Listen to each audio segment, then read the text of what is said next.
მოგესალმებით, ეთერშია მოამბეთ 18 საათზე. გამოშვებაში თქვენ ნახავთ. ირაკლი შოთაძემ საპროკურორო საბჭოს შეკითხვებს უპასუხა, რასაც ცხადებს ყოფილი მთავარი მბრალდებელი ხორავას ქუჩის საქმეზე. დაავადებათა კონტროლის ეროვნული ცენტრის განცხადება და მსოფლიო სტატისტიკა ინფექციურ საავადმყოფოში მოთავსებულ 4 პირს კორონავირუსი არ დაუდასტურდა. თბილისი კიბოსთან ბრძოლის მსოფლიო დღეს აღნიშნავს. საპროკურორო საბჭოს გასაუბრება ირაკლი შოთაძესთან ყოფილმა მთავარმა მბრალდებელმა პროცესის დასრულების შემდეგ შენობა ისე დატოვა, რომ მედიასთან კომენტარი არ გაუკეთებია. გასაუბრების პროცესს კი დღეს ოპოზიციის წარმომადგენელი ოთარ კახიძე პირველად დაესწრო, რომელსაც შეკითხვები შოთაძესთან ხორავას ქუჩაზე არასრულწლოვნების მკვლელობის საქმეზე ჰქონდა. გიორგი კობერიძე განაგრძობს თემაზე საუბარს, ის პირდაპირ ეთერში გვერდება. გიორგი, გისმით. ამ წუთებში საპროკურორო საბჭოს წევრები უსმენენ გენერალური პროკურორობის კიდევ ერთ კანდიდატს რამაზ ჩინჩალაძეს, იურისტს და საბჭოს წევრები ინტერესდებიან თუ რა ხედვა აქვს მას პროკურატურის როგორც ინსტიტუტის განვითარებასთან დაკავშირებით და რას აპირებს ის თუ კი მისი არჩევა მოხდება გენერალური პროკურორის თანამდებობაზე. მანამდე კი 5 საათის განმავლობაში მიმდინარეობდა ირაკლი შოთაძესთან გასაუბრება. მცირე კამაცაც ჰქონდა ადგილი, როდესაც კითხვებს სვავდა საბჭოს ოპოზიციონერი წევრი ოთო კახიძე, მათ შორის კონკრეტულ საქმეებთან დაკავშირებითაც, რაზეც საბჭოს თავმჯდომარემ რამდენჯერმე გაფრთხილება მისცა მას, რომ არ მომხდარიყო კონკრეტულ საქმეებზე კითხვების დასმა, რადგანაც არ დაზიანებულიყო გამოძიების ინტერესები. ამ კონკრეტულ საქმეებთან დაკავშირებით თავად კანდიდატმა კი განაცხადა, რომ ზოგიერთ მათგანთან დაკავშირებით კახიძე წარმოადგენდა დაცვის მხარეს და ის არ იქნებოდა ობიექტური ამ კითხვების დასმის დროს. მათ შორის კითხვები დაისვა კონკრეტული ბიზნესმენების საქმეებთან დაკავშირებით, ასევე ხორავას ქუჩაზე მომხდარი მოზარდების მკვლელობის საქმესთან დაკავშირებით, ასევე გენერალური პროკურორობის კანდიდატ შოთაძეს კითხეს, როგორი არის მისი ხედვა საომავლო რეფორმებთან დაკავშირებით და რომელი რეფორმის გაგრძელებას აპირებს ის თუ კი მოხდება მისი საგამოძიებო უწყების ხელმძღვანელად არჩევა. ასევე მას კითხეს, რამდენად იქნება ყოველგვარი გავლენებისგან თავისუფალი. რა გაკეთდა სამართლიანობის აღდგენის მიმართულებით და რა ნაბიჯებს გეგმავთ თქვენ? იმ შემთხვევაში თუ მე, რა თქმა უნდა, ამირჩევენ გენერალურ პროკურატურად, სამართლიანობის აღდგენის პროცესი აუცილებლად მივა ბოლომდე. ადეიშვილი როდესაც მოხსნეს ინტერპოლის ძებნიდან. ეზერაშვილი როდესაც მოხსნეს ინტერპოლის ძებნიდან.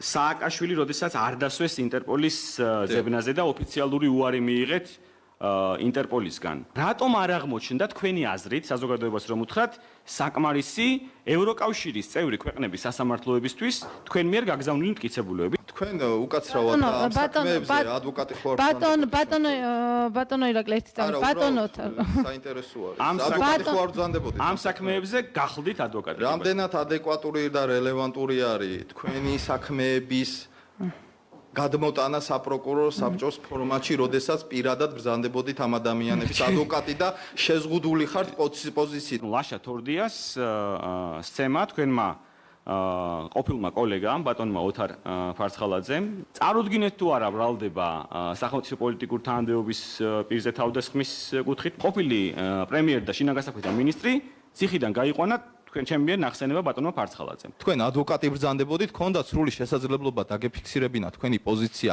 კანონმდებლობით დადგენილი წესით და ეს უნდა გააგრძელოთ იმავე ფორმატში. ამ ფორმატში ეხლა ვერ ამოგიყვანთ, ვერ ამოვა აქ პროკურორი და დისკუსიას ვერ გამმართავთ. ბიძინა ივანიშვილთან გაიმართა გარკვეული თათბირი, სადაც ესწრებოდა ბატონი მამუკა ხაზარაძე და ბრძანდებოდით თქვენ მოქმედი პროკურორის რანგში. მართლა ადასტურებთ ამ შეხვედრას, რომ ამ შეხვედრას მართლაც ესწრებოდით? დიახ, ვადასტურებ, ოღონდ გენერალური მთავარი პროკურორის რანგში არ ვესწრებოდი. რა რანგში ესწრებოდი? დაემთხვა ისე, რომ სწორედ იმ პერიოდში, როდესაც შეხვედრა უნდა ქონოდა ბატონი ბიძინა ივანიშვილთან, მე აღმოჩნდი იქ.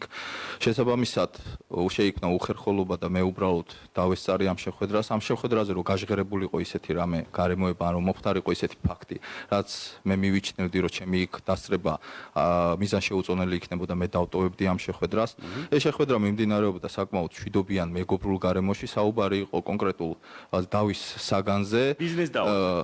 სამოქალაქო დავაზე, ესე რომ ვთქვათ. ვიყავი კონკრეტულად პირად საკითხზე, იყო საუბარი შესაძლო სამართლებრივი განათლების კუთხით რა დადებითი ნაბიჯები შეიძლება გადაიდგას ქვეყანაში. თქვენც ხო ყოფილხართ შემთხვევებში, როდესაც ივანიშვილთან არ ყოფილხართ? ივანიშვილთან რო არ ყოფილხართ, მაგრამ სხვებთან ხო ყოფილხართ? სააკაშვილთან ყოფილ ხართ? სააკაშვილთან პრეზიდენტი როცა იყო ვარ დამყოფი მის ყველაფერი ხდება შესაბამისად. რისი თქვა თავარი მინდა პროკურორი როცა კერძო პირთან მიდის, ცოტა უცნაური ამბავია, მაგრამ ამ შემთხვევაში მე არა როგორც თავარი პროკურორი, არამედ მეც როგორც კერძო პირი ვიყავი. ადამიანმა ისაუბრა იმ საქმეებზე, რომელ ხელისუფლებასაც ის წარმოადგენდა ერთი და ვისი დაცვაც მას უწევდა. ვინ წარმოიდგენდა, რომ ოპოზიციის წარმომადგენელი გენერალურ პროკურორს დაუსვამდა შეკითხვებს. მაშინ როდესაც სრულიად გაუმჭვირვალედ იუსტიციის მინისტრი ის საფუძველზე წარადგენდა გენერალური პროკურორის კანდიდატურას და საქართველოს პრეზიდენტი მერე რის საფუძველზე ამტკიცებდა, ან შემდგომ როდესაც არ მოეწონებოდათ ნებისმიერ დროს რომ შეეძლოთ მისი განთავისუფლება. ეს იყო მათი ხელისუფლების სახე და რეალურად ის, რასაც ისინი აკეთებდნენ. რამდენად მაღალი იქნება თქვენი და შესაბამისად პროკურატურის დამოუკიდებლობის ხარისხი პოლიტიკურ კანონებისაგან? ყველანაირად დამოუკიდებელი იქნება, ამის გარანტორი ვიქნები მე, ამის გარანტორი უნდა იყოს კანონი, ამის გარანტორი უნდა იყოს ის რეგულაციები, შიდა ნორმატიული აქტები, რომელიც არსებობს და ამ მიმართულებით აუცილებლად წავა ინტენსიური სამუშაო. სიტყვით გამოსვლის დროს გენერალური პროკურორობის კანდიდატმა ირაკლი შოთაძემ პოლიტიკური სპეკულაციები უწოდა იმ განცხადებებს და იმ ბრალდებებს, რომელიც მისი მისამართით, როგორც თავად განაცხადა, სხვადასხვა ოპოზიციური პარტიის მხრიდან ისმის, რაც შეეხება კიდევ ერთ კანდიდატს, რომელთან გასაუბრებაც ამ წუთებში მიმდინარეობს, უკვე 1 საათზე მეტია რამაზ ჩინჩალაძეს საბჭოს წევრები უსვამენ კითხვებს, ამით უკვე მე-14 კანდიდატთან გასაუბრება დასრულდება, რის შემდეგაც უკვე ხვალ ბოლო კანდიდატს მოусმენენ საბჭოს წევრები და უკვე შემდეგ სამ კანდიდატს უყრიან და რჩეულს უკვე წარუდგენენ პარლამენტს. მადლობა გიორგი კობერიძე საუბრობდა პირდაპირ ეთერში. გასაუბრების პარალელურად პროკურატურასთან საპროტესტო აქციაც გაიმართა არასამთავრობო ორგანიზაციების წარმომადგენლებმა ახალი გენერალური პროკურორობის შერჩევის პროცესში ირაკლი შოთაძის მონაწილეობა გააპროტესტეს. მესამე სექტორის ნაწილს მიაჩნია, რომ პოსტზე ყოფილი გენერალური პროკურორის აღდგენა მიუღებელია, რადგან თანამდებობაზე მისი ყოფნის პერიოდს ბევრი გახმაურებული საქმე უკავშირდება. გენერალური პროკურორის თანამდებობაზე ირაკლი შოთაძის შესაძლო არჩევას პოლიტიკურ სპექტრში ეხმაურებიან. კანდიდატურა მიუღებელია ოპოზიციისთვის. ხელისუფლების ოპონენტები აცხადებენ, რომ ის არ იქნება დამოუკიდებელი და მმართველი გუნდის პოლიტიკას გაატარებს. ოპოზიციაში იმასაც ამბობენ, რომ კვლავ შოთაძეს გენერალურ პროკურორად ქართულმა ოცნებამ კადრების პრობლემის გამო შეარჩია.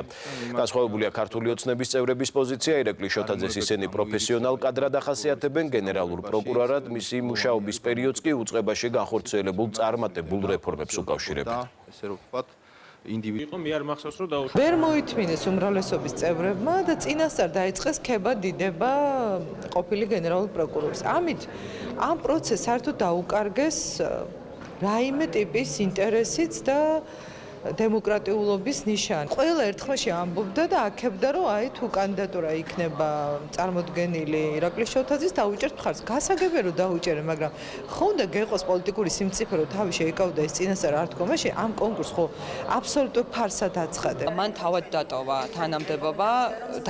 თანამდებობა ისეთ ფონზე, რომელიც უკავშირდებოდა პროკურატურის საქმიანობის მიმართ საზოგადოების ძალიან დიდ აღელვებას და აღშფოთებას, აი ამ საპროტესტო ფონზე მე უბრალოდ არ მიმაჩნია სწორად ასეთი წასვლის შემდგომ უკან მობრუნება იგივე თანამდებობაზე. ირაკლი არის ძალიან კარგი პროკურორი.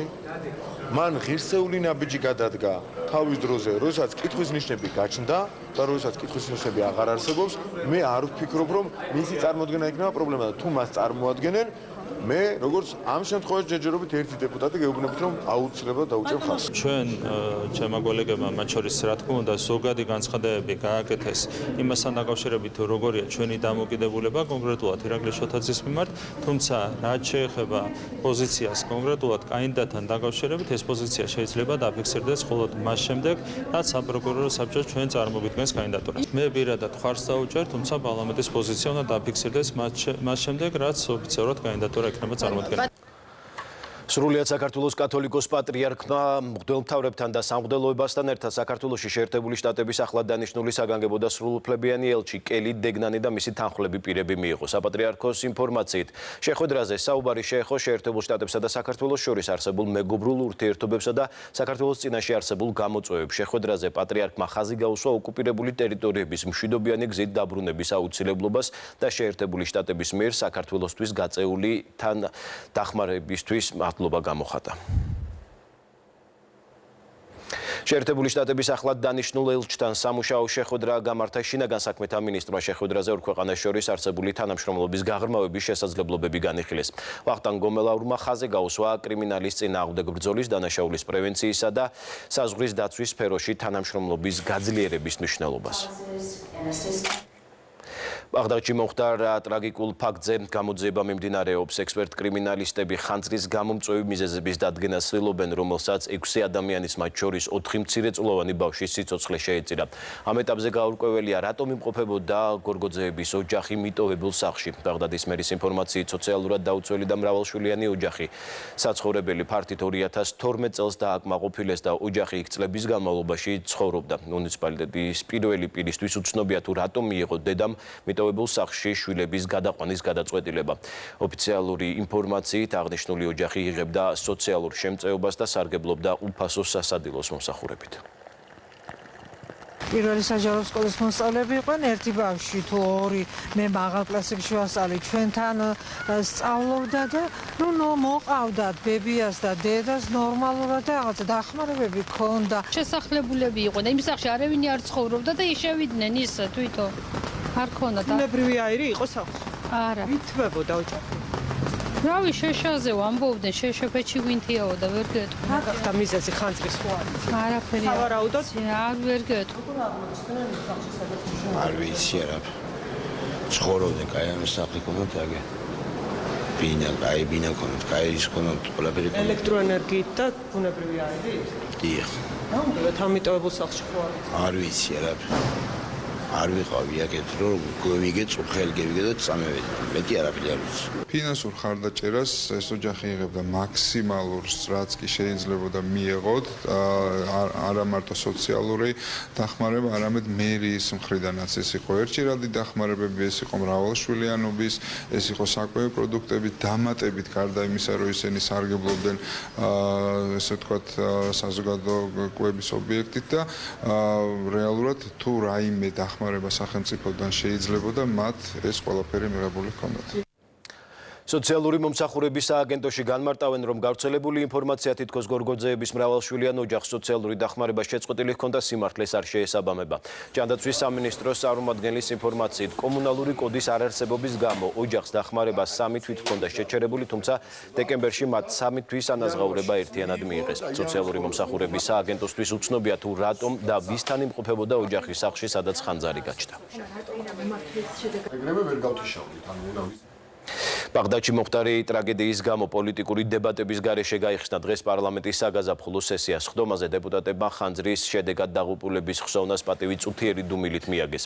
საპარლამენტო უმრავლესობამ სხდომაზე პოლიტიკური განცხადებების გაკეთებისგან თავი შეიკავა. პოლიტიკური განცხადებები არ გააკეთეს არც დამოუკიდებელმა დეპუტატებმა. გამონაკლისი იყო მხოლოდ დეპუტატი ეკაბესელია. ახლა კი გადავდივართ. ბაღდადში მომხდარი ტრაგედიის გამო პარლამენტის შენობასთან ოპოზიციის დაგეგმილი საპროტესტო აქცია აღარ გაიმართა. საკითხზე საუბრისას გიგი უგულავამ დეპუტატებს პარლამენტის სხდომის გადადებისკენაც მოუწოდა. მისივე ინფორმაციით, საპროტესტო აქცია საკანონმდებლო ორგანოსთან ხვალ გაიმართება. თბილისის ინფექციური საავადმყოფოს ბოქსირებულ განყოფილებაში მოთავსებული 4 პირიდან კორონავირუსი არც ერთს დაუდგინდა. 3 მოქალაქე კლინიკიდან უკვე გაწერეს, რამდენიმე საათში საავადმყოფოს მე-4 პირიც დატოვებს. დღეიდან კორონავირუსზე კვლევების ჩატარება საქართველოში ლუგარის სახელობის ცენტრშიც არის შესაძლებელი. დაავადებათა კონტროლის ეროვნული ცენტრის ინფორმაციით, ქვეყანაში ახალი ვირუსის შემთხვევა არ ფიქსირდება და ქვეყანა რჩება ეგრეთ წოდებულ მწვანე ზონის დაბალი რისკის ქვეყნებში. თუმცა მიუხედავად ამისა, ჯანდაცვის სისტემა მზად არის აუცილებლობის შემთხვევაში მოახდინოს შესაბამისი რეაგირება. განსაკუთრებული ყურადღება იყო 2 ადამიანზე, ერთი მათ შორის, რომელიც ნამყოფია ქალაქ უჰანში და იცით, რომ ჩვენთან ჩატარდა გასულ პარასკევს კვლევები 22 რესპირატორულ ვირუსზე ყველაზე იყო უარყოფითი და შემდეგ ჩაითვალა საჭიროდ რომ გადაგზავნილიყო მათი RNM-ები მასალა კვლევისთვის ევროპის ერთ-ერთ რეფერალურ ლაბორატორიაში, კერძოდ როტერდამში და ამ დილით გვაქვს პასუხები, რომ ორივე შემთხვევაში უარყოფითია პასუხი. ერთი ადამიანი დაიღუპა კორონავირუსით ჰონკონგში. ბოლო ცნობებით დაღუპულია 427 ადამიანი. ჩინეთში კორონავირუსით დაინფიცირებულთა რაოდენობა 20,000 აჭარბებს. 151 შემთხვევაა გამოვლენილი მსოფლიოს 20-ზე მეტ ქვეყანაში. კორონავირუსით დაავადებულ ქალს კურნალობენ ბელგიაში, რომელიც ჩინეთში იმყოფებოდა, ის საფრანგეთის მიერ ჩინეთიდან ევაკუირებულ პირებს შორის იმყოფებოდა. შეგახსენებთ, ჩინეთში ახალი ტიპის კორონავირუსის გავრცელების გამო ჯანდაცვის მსოფლიო ორგანიზაციამ გლობალური მასშტაბის საგანგებო მდგომარეობა გამოაცხადა. თბილისი კიბოსთან ბრძოლის მსოფლიო დღეს აღნიშნავს. ღონისძიებებს დედაქალაქი როგორც კიბოსთან ბრძოლის ქალაქის სტატუსის მქონე შეუერთდა. თბილისი საერთაშორისო მოძრაობის წევრი, რომელსაც მხარს უჭერს ადგილობრივი და გლობალური პარტნიორობის ქსელი 2019 წელს გახდა. ქსელის მიზანი დაავადების დროული დიაგნოსტირება და მკურნალობა. ერთი წლის განმავლობაში ჩატარებული სამუშაო შედეგებისა და სამომავლო გეგმების პრეზენტაცია დღეს თარიღისადმი მიძღვნილ ღონისძიებაზე გაიმართა.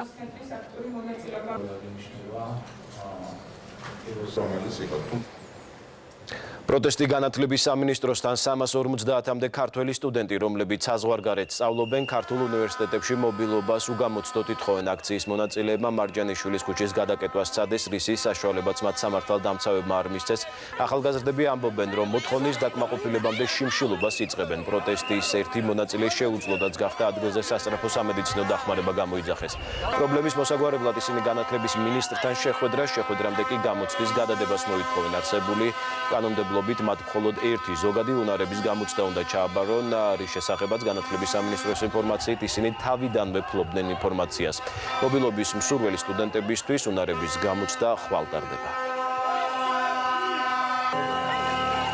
ვაპირებთ შიმშილობას, მართლა დღეს საღამოსაც კარვებს ვტოვებთ და ვაპირებთ ისო გავაგრძელოთ აქ ყოფნა და ბოლომდე ვიდგეთ აქ. უბრალოდ ფინანსების გამო მოგვიწია თბილისში დაბრუნება და გვინდა გავაგრძელოთ სწავლა ჩვენს ქვეყანაში. გვინდა მოგვიხსნა დამატებითი რეგულაციები. შარშან იყო ასეთი პრეცედენტი და მოხსნეს ყველანაირად, ბოლოს მოუხსნეს 10 საათში მოუხსნეს გამოცდები და კიდევ სხვა ქვეყნის მოქალაქეები უფრო პრივილეგიებით მოძრაობენ აქ, ვიდრე ჩვენ. ამ გამოცდის შესახებ სანამ ჩამოვიდოდი 4 დღით ადრე გავიგე, მათივე გვერდზე რომ გამოაქვეყნეს რაღაცა გამოცდა უნდა ყოფილიყო და უნდა დაურეგისტრებულიყო.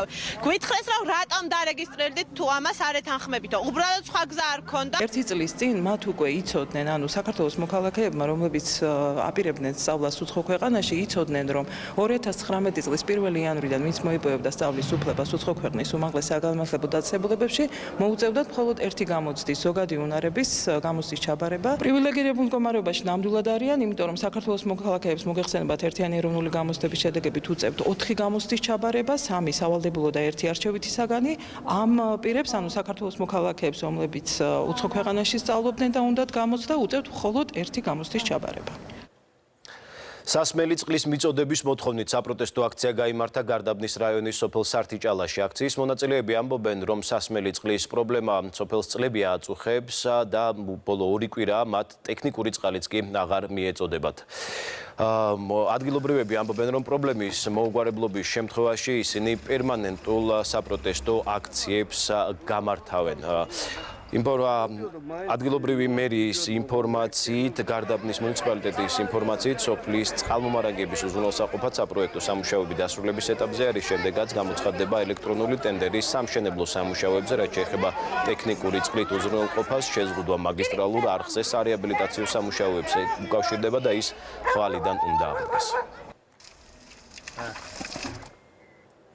ოსური ხალხური ზღაპრები ქართულ ენაზე გამოიცა. ნორენოვან კრებულში 30 ზღაპარია შესული. გამოცემისთვის ილუსტრაციებზე ქართველმა და ოსმა მხატვრებმა იმუშავეს.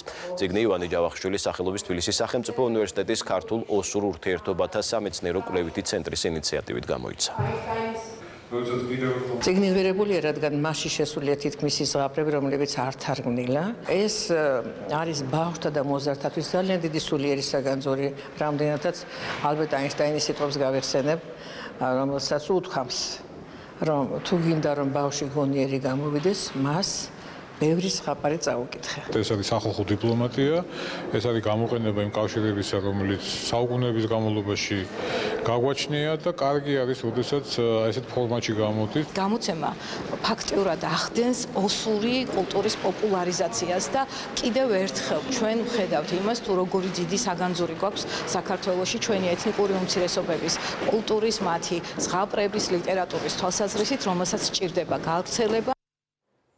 62 წლის ასაკში კინორეჟისორი ზაზა ხალვაში გარდაიცვალა. ზაზა ხალვაში არის ავტორი ფილმებისა ჟამი, იქ ჩემთან, მიზერერე, ნამე და სხვა. ოჯახის ახლობლების ინფორმაციით კინორეჟისორი თბილისში საკუთარ სახლში გარდაიცვალა. სავარაუდო მიზეზად გულის შეტევა სახელდება.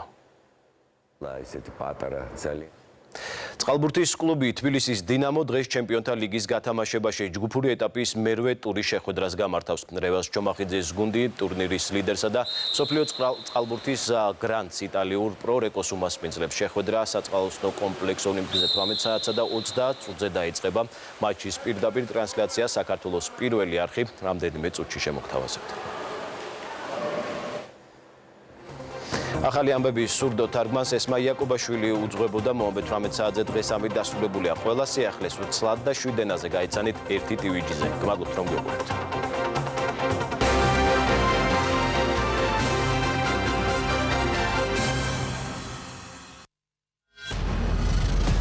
თქვენ გაქვთ უფლება იცოდეთ სიმართლე. მხოლოდ ნამდვილი. უწყვეტი საინფორმაციო ნაკადის ეპოქაში თრუა შევაფასოთ